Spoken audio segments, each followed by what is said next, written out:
Hello everyone, welcome to the Physics Point। और class 10th के series video में lecture number 13 में section B part numericals कुछ और जानेंगे। टॉपिक आपका है प्रकाश का परावर्तन, रिफ्लेक्शन ऑफ लाइट। पिछले वीडियो में कुछ न्यूमेरिकल किए थे एनसीईआरटी के, इसके अलावा एनसीईआरटी से हटके भी थोड़ा सा कुछ न्यूमेरिकल है, कुछ एनसीईआरटी के कुछ अलग से भी बोर्ड टाइप के न्यूमेरिकल्स हैं, ताकि हमारा स्किल डेवलप हो कि कैसे और भी क्वेश्चन सॉल्व कर सकते हैं। तो चलते हैं।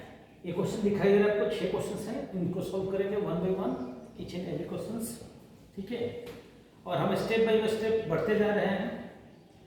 एक बात बताता हूँ आपको सबको कि सीढ़ियाँ उनको मुबारक हो जिनको छत तक जाना है, अपनी मंजिल तो आसमां है, रास्ता खुद ही बनाना है। तो प्यारे बच्चों, हम चाहते हैं कि अपनी मंजिल खुद तय करें आप और स्टेप बाय स्टेप आगे बढ़ें। चलिए कंटिन्यू करते हैं। क्वेश्चन नंबर 1 का सॉल्यूशन करते हैं। क्वेश्चन नंबर 1 क्या है? किसी ऑटोमोबाइल के पीछे का दृश्य देखने के लिए उपयोग होने वाला उत्तल दर्पण की वक्रता त्रिज्या 3 मीटर है। और वक्रता त्रिज्या कितनी है? 3 r = 3 मीटर। उत्तल दर्पण का वक्रता त्रिज्या या फोकस दूरी क्या होता है? पॉजिटिव होता है। राइट में होता है तो क्या होता है? पॉजिटिव। x = क्या होता है? r/2 कितना हो गया? 3/2 मीटर। ठीक है, चलिए उसके बाद देखते हैं। यदि एक बस इस दर्पण से 5 मीटर की दूरी पर स्थित है तो प्रतिबिंब की स्थिति प्रकृति साइज ज्ञात करें। ये उत्तल दर्पण क्यों हुआ? फिर से बताता मैं। साइड मिरर में क्या रहता है, हम लोग हमेशा उत्तल दर्पण का प्रयोग करते हैं। और इससे पीछे बस है, बस मतलब वस्तु, तो वस्तु की दूरी कितनी होगी जी? 5 मीटर। हमें निकालना क्या है? वस्तु प्रतिबिंब की स्थिति और प्रकृति निकालना है, साइज निकालना है, v निकालना है और क्या निकालना है? हमें साइज आकार भी निकालना है। मैनिफिकेशन बताना कैसा होगा? m, ठीक है, आवर्धन बताना है। चलिए दर्पण सूत्र से 1/v + 1/u = 1/f या 1/v = 1/f - 1/u। चलते हैं। 1/v = 1/f। f कितना हमारे पास है? 3/2 है। तो 1/f कितना हो जाएगा? राइट बताता हूँ 2/3। f 3/2 है तो 1/f कितना हो जाएगा? 2/3 माइनस 1/u। u कितना हमारे पास है? -5 मीटर। 5 हो गया, माइनस का है यहाँ पे डायरेक्ट लिखता हूँ प्लस का, माइनस कर ले यहाँ पे प्लस हो जाएगा। इसका एलसीएम क्या होगा? 15 क्रॉस मल्टीप्लिकेशन कर लीजिए, 10 + 3 यानी कि 13/15। 1/v = 13/15 तो v कितना हो जाएगा? 15/13 मीटर। ठीक है, चलिए v निकल गया हमारे पास। प्लस में आ रहा है तो इसका मतलब क्या होगा? नेचर क्या होगा जी? राइट में बन रहा है तो ये क्या होगा? आभासी तथा सीधा। ये हो गया प्रकृति। दूरी कितनी हो गई जी? इतना मीटर। डिवाइड कर सकते हैं, नो प्रॉब्लम। अब आते हैं m के लिए। m = होता है -v/u, माइनस v कितना हमारे पास है? 15/13 और u कितना हमारे पास है जी? -5। ठीक है, कट करते हैं, माइनस का होगा 3 तो m हो गया आपका -2/13। m का कोई यूनिट नहीं होता, इसका कोई मात्रक नहीं होता क्योंकि ये रेशियो है। तो क्या हो गया? 2/13। m क्या हो गया? माइनस का रेशियो हो गया पे क्या हो गया? पॉजिटिव हो गया। पॉजिटिव होने का मतलब सीधा होता है क्या जी? आभासी तथा सीधा। ये पहला क्वेश्चन हो गया। अब आते हैं सेकंड क्वेश्चन पर देखते हैं। सेकंड क्वेश्चन मैंने प्रीवियस वीडियो में बता रखा है कि समतल दर्पण का आवर्धन जो है +1 है। तो इसका अर्थ क्या है? आवर्धन के 2 फॉर्मूला होते हैं। पहला जो फॉर्मूला होता है वो होता है h2/h1, दूसरा क्या होता है? -v/u। तो चलते हैं सेकंड फॉर्मूला पे, चलते हैं सेकंड क्वेश्चन पे। समतल दर्पण के लिए, समतल दर्पण के लिए एम इक्वल टू दिया गया है +1, केस नंबर 1 एम होता है +1 दिया है, तो H2/H1 इक्वल टू हो गया 1, तो क्रॉस मल्टीप्लिकेशन कर लीजिए। H2 इक्वल टू क्या हो गया H1, क्या हुआ इसका मतलब हुआ प्रतिबिंब की ऊंचाई बराबर बीम की ऊंचाई वस्तु की ऊंचाई। दूसरा तरीका एक और है कि m इक्वल टू +1 दे रखा है, no problem. Mass Vy equal to क्या हो गया 1, क्रॉस मल्टीप्लिकेशन कर लीजिए, ये मिलेगा आपको v इक्वल टू -u। इसका मतलब क्या होगा, प्रतिबिंब की दूरी इक्वल टू वस्तु की दूरी, दो मतलब निकल गए m से। क्लियर।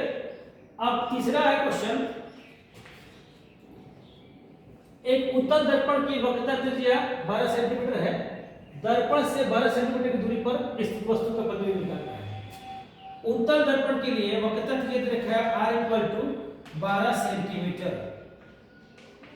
उत्तल दर्पण है, कौन सा दर्पण है, उत्तल दर्पण है, तो 12 सेंटीमीटर है, तो इसका आधा क्या होगा, फोकस दूरी होगा r/2, 12/2 कितना हो गया जी 6 सेंटीमीटर। और वस्तु की दूरी दे रखा है, कितनी दूरी पर है 20 सेंटीमीटर, सॉरी कितना है 12 सेंटीमीटर, 12 सेंटीमीटर दूरी पर है। ये इक्वल टू कितना हो गया 12 सेंटीमीटर। हमें निकालना क्या है जी v, तो दर्पण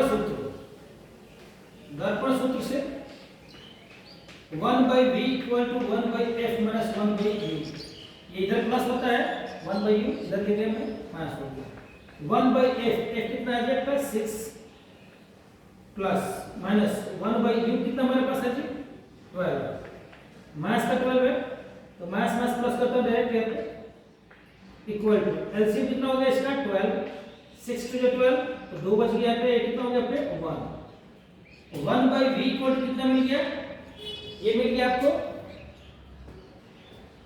3/12, 3 4 जा 1/4, क्रॉस मल्टीप्लिकेशन कर दीजिए, v इक्वल टू कितना हो गया 4 सेंटीमीटर। 4 सेंटीमीटर प्लस ला रहा है कि माइनस ला रहा है, प्लस ला रहा है, तो प्लस होने का मतलब क्या होता है, प्लस होने का मतलब होता है, प्लस का मतलब होता है कि क्या होगा, प्रतिबिंब आभासी होगा और क्या होगा सीधा होगा दर्पण के पीछे। और हम सभी जानते हैं कि उत्तल दर्पण में प्रतिबिंब हमेशा क्या बनता है, दर्पण के पीछे बनता है। ठीक है, अब आते हैं नेक्स्ट क्वेश्चन की तरफ, क्वेश्चन नंबर 4 बहुत इंपॉर्टेंट क्वेश्चन है। एक अवतल दर्पण की फोकस दूरी 20 सेंटीमीटर है, f इक्वल टू -20, क्यों कह रहे हो भाई, अवतल दर्पण है, अवतल दर्पण का फोकस दूरी जो होता है वो क्या होता है, नेगेटिव होता है, क्या होता है, नेगेटिव होता है। वस्तु की स्थिति या स्थितियों का मान निकालें जिसके लिए प्रतिबिंब का आकार बिंब के आकार का दोगुना होता है। देखिए एक एग्जांपल देता हूं आपको, ये है अवतल दर्पण और ये आपका हो गया ध्रुव, ये हो गया फोकस, और ये क्या दे रखा है आपका सी। तो यहां से यहां तक की दूरी कितनी है जी 20 सेंटीमीटर है, कितना है 20 सेंटीमीटर दे रखा है, 20 सेंटीमीटर दे रखा है। ध्यान रहे दो केस में आवर्धित प्रतिबिंब बनता है, एक तो P और F के बीच में हो तो काल्पनिक बनेगा, इधर बनेगा दोगुना बन सकता है, और एक C और F के बीच में तो इधर बन सकता है। तो हमारा आंसर है 2 आ सकता है, वास्तविक के लिए अलग आएगा, काल्पनिक के लिए अलग आएगा।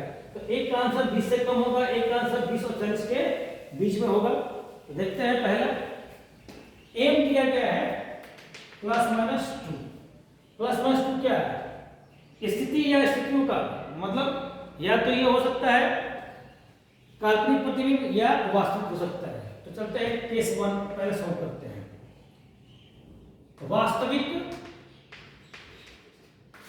आवर्धित प्रतिबिंब के लिए, आवर्धित प्रतिबिंब के लिए, ठीक है, m इक्वल टू -2 लेंगे।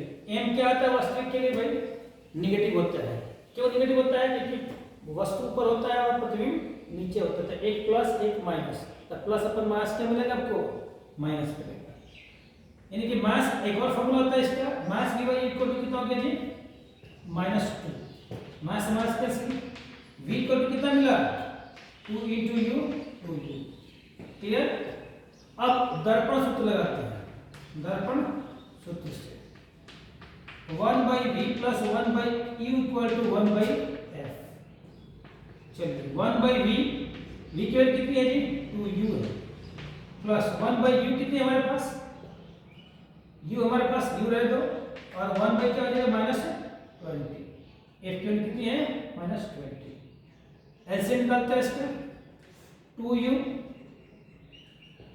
ये हो जाएगा आपका 1 और ये क्या हो जाएगा 2, इक्वल टू क्या होगा 1 बाई -20। देखते हैं 3/2u equal to 1 upon -20। Cross multiplication 2u equal to कितना हो गया, माइनस का 60, तो u की वैल्यू कितनी आ जाएगी, तब आपका u आ जाएगा माइनस का 60 अपॉन कितना 2, सॉरी कितना 3/2, ये आपका हो गया -30 सेंटीमीटर। -30 मतलब क्या बताया था ना कि रियल के लिए 20, ये यहाँ तो 20 है, यहाँ तो 40, 20 और 40 के बीच में कितना है, 30 यहाँ पे होगा। एक बार तो वस्तु यहाँ है, दूसरा इसके लिए b, काल्पनिक या आभासी के लिए, आभासी के लिए m क्या लेंगे जी, +2 लेंगे, क्या लेंगे +2। m की वैल्यू क्या होती है, -v/u इक्वल टू क्या हो गया, प्लस का 2, तो बताओ v क्या होगा, -2 का 2u। अब इसको सॉल्व करते हैं, इसको सॉल्व करते हैं दर्पण सूत्र से, 1/v plus 1/u equal to क्या आता है, 1/f।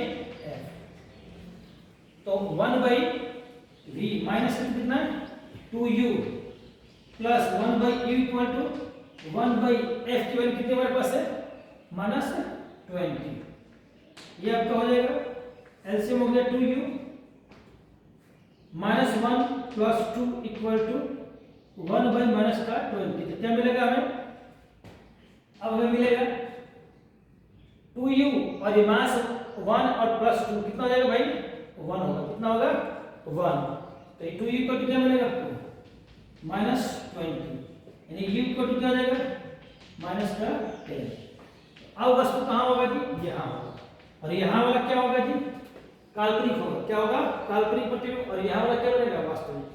तो क्वेश्चन क्या पूछा है, स्थिति या स्थितियों का मान निकालो। दो स्थितियां हो सकती है, एक 30 सेंटीमीटर पर और एक 10 सेंटीमीटर पर।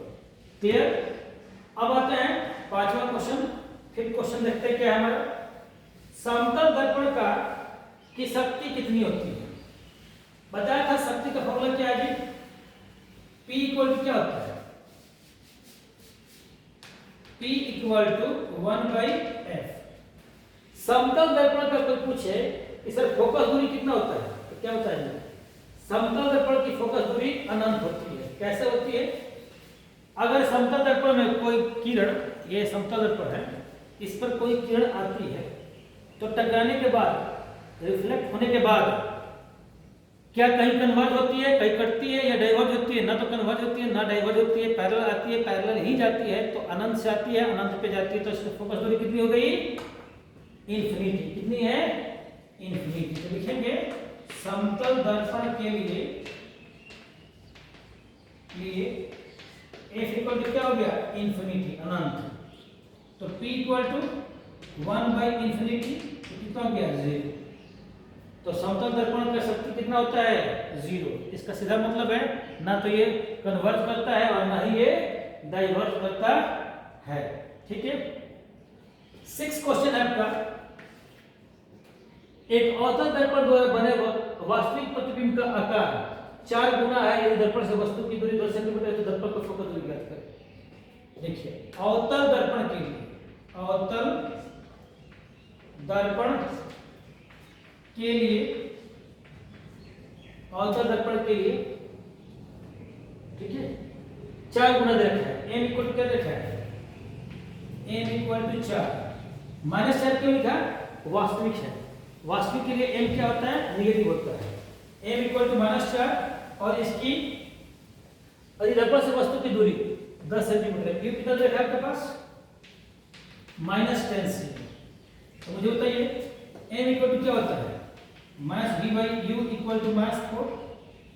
इस हिसाब से बोलिए mass mass cancel, v equal to क्या मिला 4u, यानी 4u कितना -10 यानी कि 40 सेंटीमीटर मास में।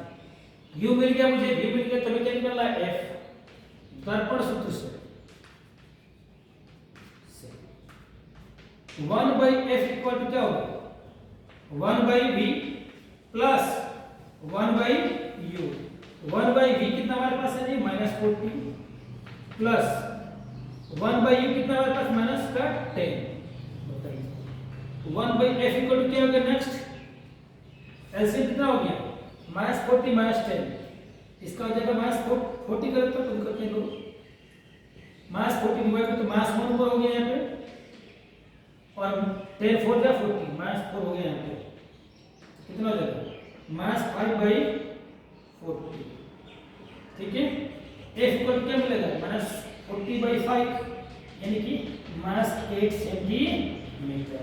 तो अवतल दर्पण की फोकस दूरी कितनी निकल गई -8 सेंटीमीटर। थैंक्स। अब जैसे कि प्रीवियस वीडियो बताया था मैं कि एमसीक्यू बताना है मुझे, लेकिन थोड़ा इच्छा हुई कि कुछ और क्वेश्चंस करा दिया जाए ताकि बच्चों का कॉन्सेप्ट क्लियर हो जाए, तो कुछ और क्वेश्चंस करा दिए गए। अब इसके बाद आपको एमसीक्यू की वीडियोस अपलोड किए जाएंगे। ठीक है, किस पर बेस्ड होंगे, प्रकाश के परावर्तन पर। Thanks for watching.